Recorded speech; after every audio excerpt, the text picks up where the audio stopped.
Hello students, आज 12th RBSC का biology का पेपर था। मुझे उम्मीद है कि आप सबका पेपर बहुत अच्छा गया होगा। 2 दिन पहले हमने मैराथन क्लास ली थी जिसके अंदर मैंने जितने भी क्वेश्चंस बताए थे वो सारे के सारे क्वेश्चन इसमें लगे हैं। तो जिसने वो क्लास अटेंड करी थी उसको प्रॉफिट तो ज़रूर मिला होगा। ठीक है, हम शुरू करते हैं कि किसके क्या आंसर होने चाहिए। आप अपने आंसर्स को मैच करिए और लास्ट में ज़रूर बताइएगा कि आपके कितने नंबर आ रहे हैं। ठीक है, चलिए शुरू करते हैं। चलो MCQ से स्टार्ट करते हैं कि वो कौन सा फ्रूट है जिसका एग्जाम्पल क्या है, कौन से पार्थिनोकार्पिक फ्रूट का एग्जाम्पल है। ठीक है, तो पार्थिनोकार्पिक फ्रूट्स कौन से होते हैं जिनमें विदाउट फर्टिलाइजेशन ही वो फ्रूट में डेवलप हो जाते हैं। ठीक है, उसका आंसर क्या होगा हमारे पास में, बनाना। एक बार चेंज करते हैं इसे। ठीक है, चलिए नेक्स्ट क्वेश्चन में आते हैं। जो फ्रेश वाटर पॉलिनेटेड प्लांट है उसका एग्जाम्पल क्या होगा, तो उसका एग्जाम्पल है हमारे पास में वेलिस्नेरिया। बाकी के भी प्लांट्स जो हैं वो है तो वाटर के अंदर प्रेजेंट प्लांट है, लेकिन वो फ्रेश वाटर में नहीं होते हैं। ठीक है, चलिए नेक्स्ट क्वेश्चन पे आते हैं। Which hormone is involve in induce parturition.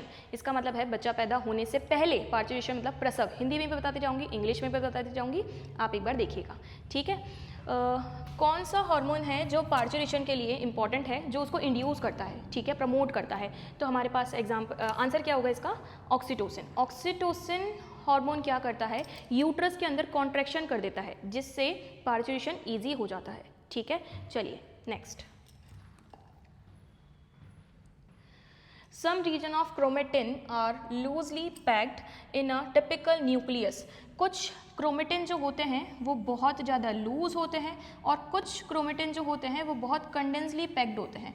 जो लूज होंगे उनको हम बोलते हैं यूक्रोमेटिन और जो कंडेंसली पैक्ड होते हैं उनको बोलते हैं हम हेट्रोक्रोमेटिन, जो कि पूछा ही नहीं है। तो हमारे पास आंसर क्या होगा, यूक्रोमेटिन, जो लूजली पैक्ड होता है जिसमें जेनेटिक इन्फॉर्मेशन प्रेजेंट होती है। चलिए next. Who discovered the result of Mendel inheritance of characters? Mendel ने अपने 3 लॉ दिए थे लेकिन उनकी रीडिस्कवरी भी हुई थी, जिसके लिए 3 साइंटिस्ट हमारे पास मेन रहेंगे। कौन कौन से हैं, Hugo de Vries, Carl Correns and Tschermak. ठीक है, चलिए नेक्स्ट क्वेश्चन की तरफ आगे बढ़ते हैं।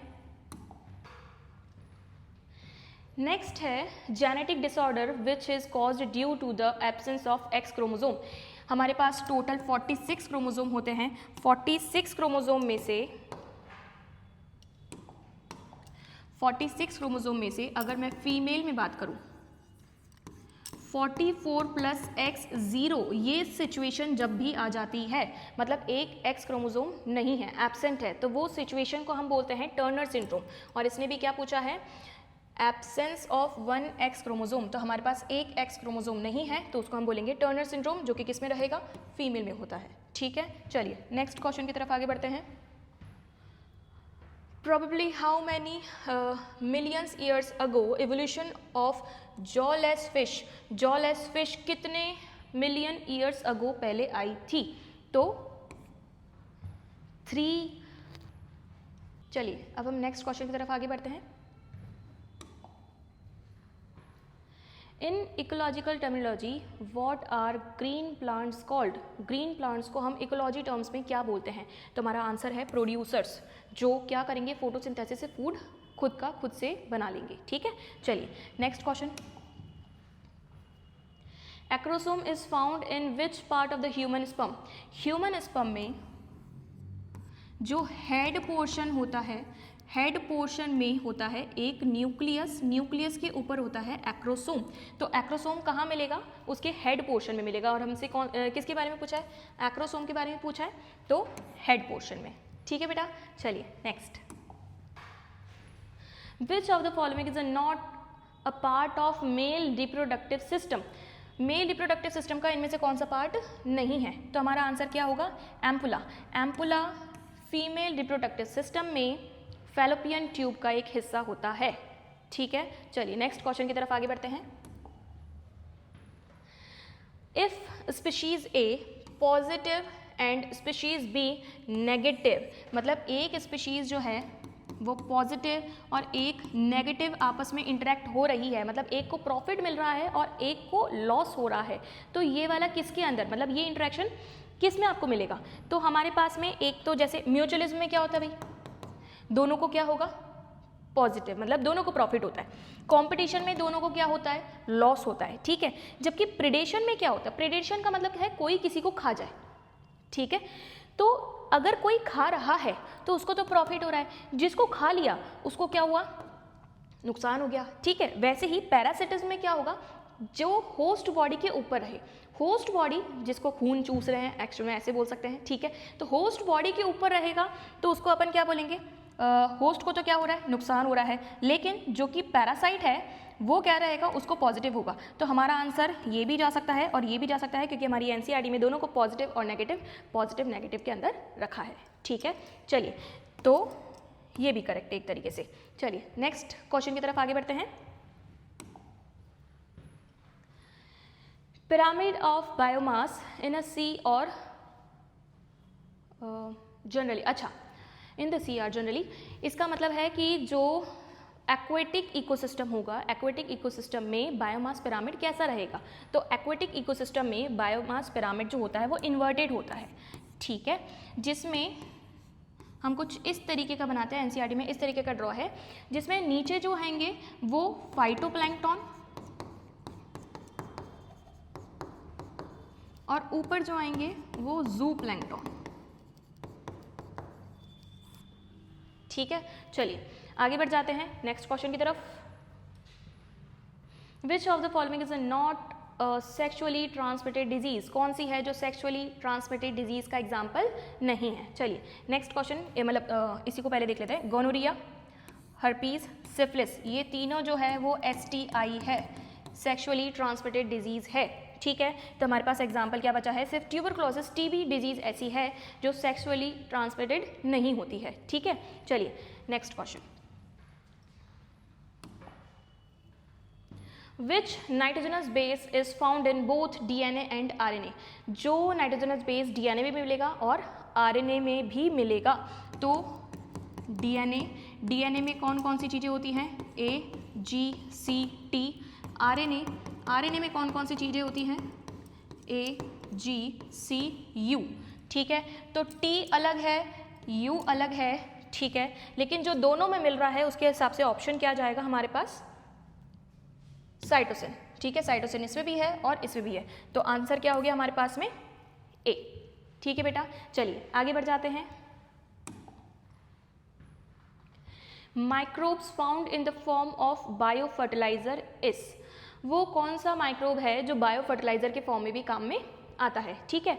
तो हमारे पास एग्जाम्पल है इसका राइजोबियम। आंसर क्या होगा बेटा, राइजोबियम जो रूट नोड्यूल्स बनाने का काम करते हैं, ठीक है। लेग्यूमिनस प्लांट्स के साथ जुड़कर क्या बनाते हैं, रूट नोड्यूल्स बनाते हैं जो नाइट्रोजन फिक्सेशन में काम में आता है, ठीक है बेटा।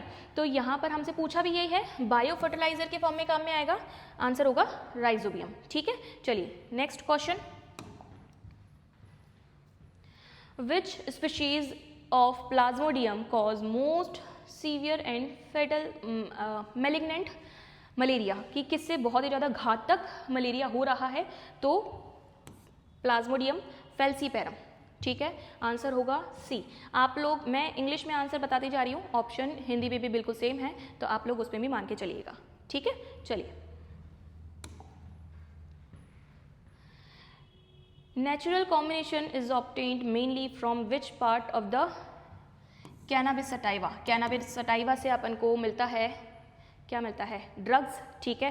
कौन सी ड्रग्स, कैनाबिनॉइड्स, उसमें प्लांट का कौन सा पार्ट यूज़ किया जाता है उस ड्रग को बनाने में, तो हमारे पास आंसर है इन्फ्लोरेसेंस, ठीक है। उस फ्लावर, इन्फ्लोरेसेंस का मतलब क्या होता है, जब फ्लावर का पूरा गुच्छा जिस तरीके से लगा रहता है, जैसा उसका अरेंजमेंट रहता है, उसको अपन बोलते हैं इन्फ्लोरेसेंस, ठीक है। तो उसी से ही वो ड्रग बनाई जाती है, तो आंसर इसका रहेगा D, पुष्पक्रम, ठीक है।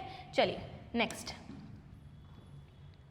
व्हाट डज द को derive from the E coli, E coli में E और CO, इसका मतलब है एस्चेरिशिया कोलाई, कोलाई मतलब ई कोलाई एग्जाम्पल, ठीक है। ई कोलाई एक बैक्टीरिया का नाम है, उसमें से ई उसकी क्या हो गई, जीनस हो गया, ठीक है, एस्चेरिचिया, और सी ओ उसका क्या हो गया, स्पीशीज़ हो गई, ठीक है। तो हमारे पास सी ओ का मतलब क्या है, उसकी स्पीशीज़ है, ठीक है। चलिए बेटा नेक्स्ट क्वेश्चन की तरफ आगे बढ़ते हैं। Fill in the blank start हो चुके हैं, हमारे सारे के सारे एमसीक्यू कंप्लीट हो चुके हैं। चलिए फिल इन द ब्लैंक पे ध्यान दें। फर्स्ट क्या है, the ovulation ovulatory phase is followed by the luteal phase during which the remaining part of the Graafian follicle transforms as. जब एक ग्राफियन फॉलिकल रप्चर्ड होती है, जब एक ग्राफियन फॉलिकल रप्चर्ड होती है तो वो दो पार्ट्स में डिवाइड होती है। जो येलो कलर का पार्ट होता है जो कि ल्यूटियल फेज में आगे जाने वाला है, उसका नाम है कॉर्पस ल्यूटियम, ठीक है। एक जो येलो कलर का पार्ट बनता है उसका नाम क्या है, कॉर्पस ल्यूटियम, और एक जिसको हम बोलते हैं ओवम, सेकेंडरी उस साइड के फॉर्म में जो बनता है, ठीक है। तो हमारा यहाँ पर आंसर क्या होगा, कॉर्पस ल्यूटियम, ठीक है। चलिए नेक्स्ट में जाते हैं। Deletion and insertion of base pair of DNA causes, कौन से टाइप का म्यूटेशन बनेगा अगर आप एक किसको डिलीट कर दें, एक बेस पेयर को डिलीट कर दें तो कौन से टाइप का म्यूटेशन होगा, तो उसको बोलेंगे जीन म्यूटेशन, जीन और पॉइंट म्यूटेशन। अगर आपने जीन म्यूटेशन भरा है तो भी करेक्ट है, अगर आपने पॉइंट म्यूटेशन भरा है तो भी बिल्कुल करेक्ट है, ठीक है। चलिए नेक्स्ट, नेक्स्ट क्या है भाई, some amino acids are coded by more than one codon. अच्छा इसको बोलेंगे क्या, अगर एक अमीनो एसिड एक से ज़्यादा कोडोन से कोड हो जाए तो हमारे पास टोटल कोड्स कितने हैं, पहले देख लेते हैं। पहले हमारे पास टोटल कोडोन्स नहीं कोड, ठीक है। हमारे पास टोटल कोड कितने हैं, 64 कोड्स हैं, ठीक है। अच्छा अमीनो एसिड्स कितने हैं, वो तो सिर्फ 20 ही हैं, ठीक है। तो एक कोडोन एक अमीनो एसिड को कोड करता है, लेकिन एक अमीनो एसिड एक से ज़्यादा कोडोन से कोड हो जाता है। इस प्रॉपर्टी को क्या बोलते हैं, डीजनरेट। कौन सी प्रॉपर्टी है बेटा, डीजनरेट कोडोन्स, ठीक है बेटा। चलिए आगे बढ़ जाते हैं। जो ब्रेड बनाने में काम में आने वाली फंगस है उसका नाम है यीस्ट, ठीक है। और यहाँ पर यीस्ट का पूछा है नाम कि यीस्ट का दूसरा नाम क्या है, साइंटिफिक नेम क्या है, सैक्रोमाइसिस सेरेविसी, ठीक है। इसका नाम क्या हो गया, सैक्रोमाइसिस सेरेविसी, ठीक है, डबल सी। नेक्स्ट क्वेश्चन की तरफ आते हैं। The first clinical gene therapy was given in 1990 to a 4-year girl to cure deficiency of ADA enzyme, क्योंकि उस बच्ची के अंदर ADA जीन में खराबी थी, जिस वजह से उसमें ADA एंजाइम नहीं बन रहा था और उसका इम्यून सिस्टम पूरी तरीके से ख़त्म हो चुका था, ठीक है। तो ये क्यों हुई थी डिजीज़ उसको, और उसमें जीन थेरेपी उसको क्यों करवानी पड़ी, क्योंकि उसके पास क्या नहीं बन रहा था, ADA एंजाइम नहीं बन रहा था, ठीक है। चलिए नेक्स्ट क्वेश्चन, नेक्स्ट क्या है भाई, Leydig cell synthesise and secrete testicular hormone called as testosterone, जिसको हम दूसरे नाम से क्या जानते हैं, एंड्रोजन हार्मोन, ठीक है। तो या तो आपने टेस्टोस्टेरोन हार्मोन लिखा होगा या फिर आपने एंड्रोजन हार्मोन लिखा होगा, बिल्कुल करेक्ट है, दोनों आंसर सही है, ठीक है। चलिए नेक्स्ट आगे बढ़ जाते हैं, इसी पेज पर ही है। The cutting of DNA at specific location became possible with the discovery of molecular scissors called as restriction endonuclease. इसको हिंदी में क्या बोलेंगे बेटा, प्रतिबंधित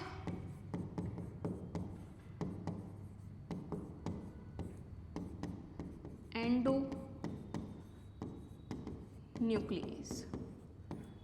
ठीक है। हिंदी में क्या रहेगा, प्रतिबंधित एंडोन्यूक्लियस, बाकी सभी एग्जाम्पल्स जो मैं बता रही हूँ इंग्लिश में वो हिंदी में भी बिल्कुल सेम ही होते हैं, ठीक है। चलिए नेक्स्ट क्वेश्चन। सहेली named contraceptive pills was developed by the Central Drug Research Institute, जिसको हम शॉर्ट में बोलते हैं CDRI, जो कि कहाँ लोकेटेड है? लखनऊ, ठीक है। चलिए आगे बढ़ जाते हैं। When more than one adaptive radiations have occurred in an isolated geographical area, it is called as convergent evolution, ठीक है बेटा, कन्वर्जेंट इवोल्यूशन बिल्कुल करेक्ट आंसर है। चलिए आगे बढ़ जाते हैं। अच्छा एक बात और, कन्वर्जेंट को बोलते हैं अभिसारी, तो यहाँ पर हम इसकी हिंदी क्या हो गई? अभिसारी सॉरी। चलिए next, Homo habilis, the brain capacity of Homo habilis man was, कितनी सीसी होती भाई? 650 से 800 सीसी का ब्रेन लेकर घूम रहे थे वो, ठीक है। चलिए नेक्स्ट आगे बढ़ जाते हैं। हमारे फिल इन द ब्लैंक हो चुके हैं ख़त्म, ठीक है। अब कौन से वाले क्वेश्चंस पे आ जाते हैं? शॉर्ट आंसर्स ही हैं, ठीक है, जिसमें डेफिनेशन बेस्ड रहेंगे या छोटे छोटे आंसर्स रहेंगे। चलिए देख लेते हैं एक बार फटाफट से। एमनियोसेंटेसिस क्या होता है बेटा? एमनियोसेंटेसिस क्या होता है? एमनियोटिक फ्लूइड में, कौन से फ्लूइड में? जब एक बच्चा पैदा नहीं होता है, यूट्रस के अंदर ही चल रहा है और उसकी स्टार्टिंग स्टेज ही चल रही है, तो बच्चा जिसके अंदर रहता है एमनियोटिक कैविटी, ठीक है, उसके अंदर होता है एमनियोटिक फ्लूइड। उस एमनियोटिक फ्लूइड के अंदर एम्ब्रियो की सेल्स होती हैं। क्या होती हैं? एम्ब्रियो सेल्स होती हैं। उस एम्ब्रियो सेल को निकाल कर ये डिटेक्ट करना कि उस बच्चे में कोई जेनेटिक डिसऑर्डर्स हैं नहीं, क्रोमोसोमल डिसऑर्डर्स हैं नहीं, मतलब है या नहीं है, कि मतलब उसका ट्रीटमेंट हो सकता है या नहीं हो सकता है, इसके लिए एमनियोटिक फ्लूइड की स्टडी की जाती है, ठीक है। इसी को बोलते हैं क्या? एमनियोसेंटेसिस। अच्छा, अगर इससे हमको एक प्रॉफिट मिल रहा है तो इसका एक लॉस भी है कि लोग इसको जेंडर टेस्ट करवाने के लिए भी यूज़ ले लेते हैं कि एक लड़का होगा या फिर लड़की होगी, ठीक है। चलिए नेक्स्ट क्वेश्चन की तरफ आगे बढ़ते हैं, ये आपको समझ में आ गया होगा, ठीक है। नेक्स्ट है, right the causes of genetic disorder Klinefelter syndrome. Klinefelter syndrome किसके अंदर होता है? फर्स्टली तो मेल में होता है, ठीक है। मेल में जनरल अगर बात करें तो कितना होना चाहिए था? 46 क्रोमोसोम होने चाहिए थे, ठीक है। कितने होने चाहिए थे? 46 क्रोमोसोम। लेकिन जब ये डिसऑर्डर हो रहा है तो कितने चेंज हो जाते हैं? 47 बन जाते हैं। कितने हो जाते हैं? 47 बन जाते हैं। और कैसे होंगे?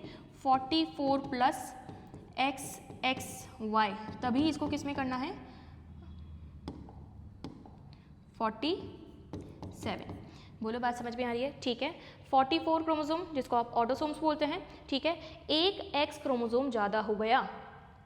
एक एक्स क्रोमोसोम के ज़्यादा होने की वजह से पहली बात तो ये मेल फर्टाइल नहीं रहेंगे, ठीक है, और साथ साथ में उनमें फीमेल जैसे कुछ कैरेक्टर्स भी डेवलप हो जाएंगे, ठीक है बेटा।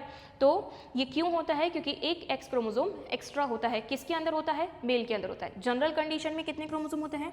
46 होते हैं। लेकिन क्लाइनफेल्टर सिंड्रोम में उस मेल में कितने क्रोमोसोम हो जाते हैं? 47 हो जाते हैं। और कौन सा वाला क्रोमोसोम बढ़ जाता है?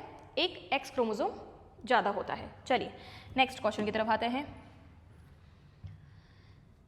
यहाँ पे देखो, which fungus is used as biological control in the treatment of plant disease. तो हमारे पास आंसर यहाँ पे क्या होगा? ट्राइकोडर्मा। ट्राइकोडर्मा एक क्या है? फंगस है जो कि किस में काम में आती है? बायोलॉजिकल कंट्रोल में काम में आती है प्लांट डिजीज के अंदर, ठीक है। नेक्स्ट है कि which nematode infected the roots of tobacco. Tobacco plant को नुकसान पहुँचाने वाले नेमेटोड का नाम क्या है? ठीक है, जिसका नाम है मेलॉइडगाइनी इनकॉग्निशिया, ठीक है बेटा। ये इनके आंसर्स लिखे हुए हैं, हिंदी और इंग्लिश दोनों में ये सेम रहते हैं, इसलिए एक ही जगह लिखे हुए हैं, ठीक है बेटा। चलिए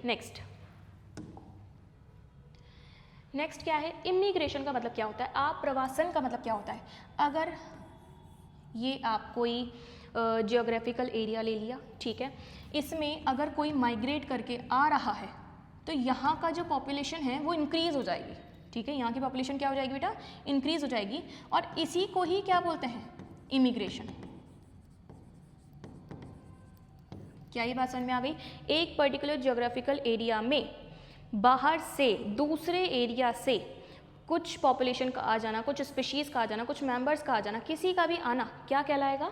इमिग्रेशन कहलाएगा। अगर वो यहाँ से चले जाते तो उसको एमिग्रेशन बोलते थे, ठीक है, स्पेलिंग ई से शुरू हो जाती, लेकिन यहाँ आ रहे हैं वो होता है इमिग्रेशन, जहाँ इसके कारण इस जगह की पॉपुलेशन डेंसिटी क्या हो जाएगी?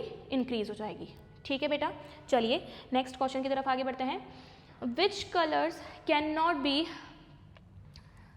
Discriminated by person in colour blindness? जिसको भी कलर ब्लाइंडनेस डिजीज होती है वो रेड और ग्रीन कलर में डिफरेंस नहीं कर पाते हैं।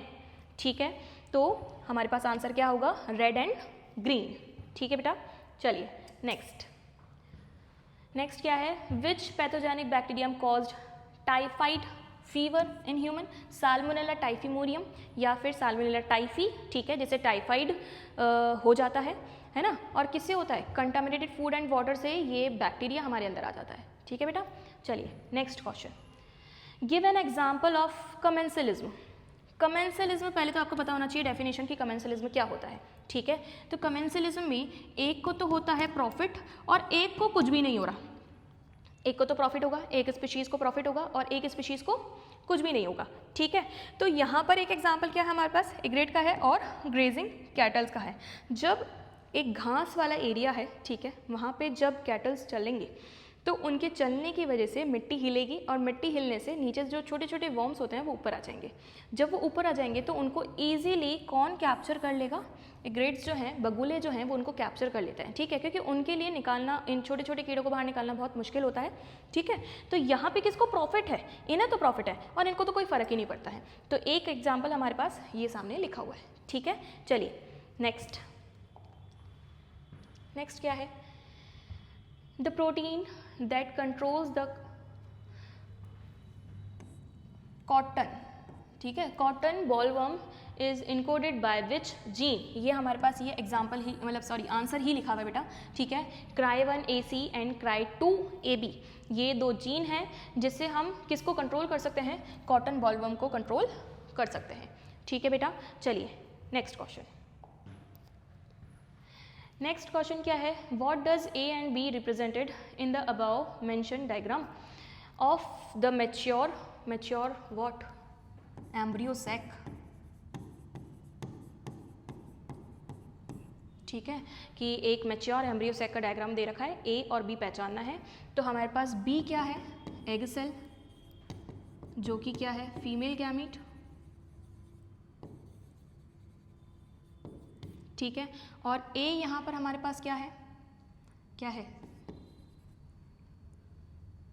सेंट्रल न्यूक्लियाई,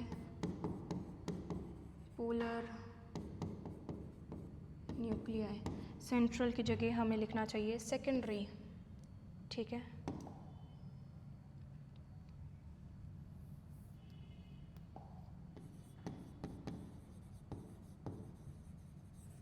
ठीक है, सेकेंडरी न्यूक्लियाई, द्वितीयक केंद्रक जिसको बोलते हैं।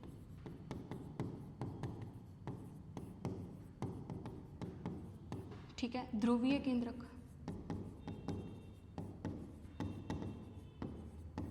ठीक है, और एग सेल अंड कोशिका।